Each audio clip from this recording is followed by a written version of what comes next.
స్థాయిలో గుర్తింపునిచ్చిన సందర్భంగా senior doctor Adepu Rajendra Prasad గారి ఆధ్వర్యంలో వారి భారతీ చారిటబుల్ ట్రస్ట్ ఆధ్వర్యంలో ఆత్మీయ అభిమాన కార్యక్రమానికి ఇచ్చేసినటువంటి పెద్దలందరికీ కూడా పేరు పేరున ఎంపీడీఓ గారు గుల్లపల్లి గారు, అట్లాగే తెలంగాణ నేత్ర శరీర అవయవదాతల సంఘం ఉమ్మడి జిల్లా అధ్యక్షులు మల్లారెడ్డి గారు, అట్లాగే మహబూబాబాద్ పబ్లిక్ ప్రాసిక్యూటర్ చిల్కమ్మ వెంకటేశ్వర్లు గారు, అలాగే మా అన్నయ్య అయినటువంటి జాతీయ అవార్డు గ్రహీత జాతీయ అవార్డు గ్రహీత అయినటువంటి పరిపండ్ల వేణు గారు, మిగతా అందరు పెద్దలందరికీ, సుధాకర్ అన్న, అట్లాగే కృష్ణశాస్త్రి గారు, మిగతా పెద్దలందరికీ నమస్కారాలు తెలుపుకుంటూ, ప్రపంచం అంతా కూడా కరోనా పీరియడ్లో భయపడుతున్నటువంటి సందర్భంలో ఒక డాక్టర్గా, ఒక సామాజిక కార్యకర్తగా నేను ఏం చేయగలను ఆలోచించి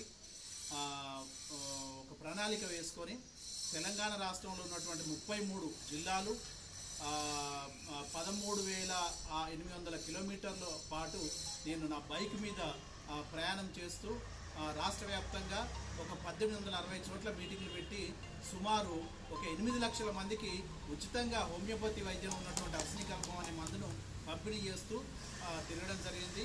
సో ఈ క్రమంలో నేను 178 రోజుల పాటు ప్రయాణం చేయడం జరిగింది. అనేక విషయాలు నేను ఈ యొక్క అటువంటి క్లిష్ట పరిస్థితిలో అనేక విషయాలు ఒక జీవితానికి సరిపడా పాఠాలను నేర్చుకోవడం జరిగింది. అంటే నేను చాలా రోజులు పెట్రోల్ బంకులలో పడుకున్నాను, పండ్లే ఆహారంగా తీసుకున్నాను, రోడ్ల వెంట ఉన్నాను. సో ఎందుకంటే ఆ కరోనా పీరియడ్లో, కోవిడ్-19 పీరియడ్లో ఎవరు ఇళ్లలోకి రానిచ్చే పరిస్థితి లేదు.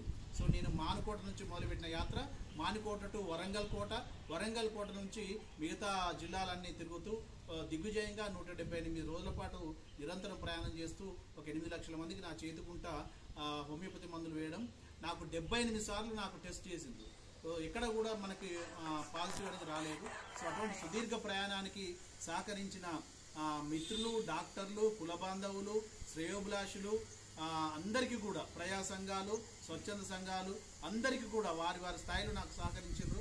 అందరికీ కూడా నేను మా కుటుంబ సభ్యులు, ముఖ్యంగా మా భార్య, మా కూతురు వారు కూడా సహకరించినందుకు వారికి అందరికీ కూడా పేరు పేరున నేను శిరస్సు వంచి నమస్కారం తెలియజేస్తున్నాను. Thank you.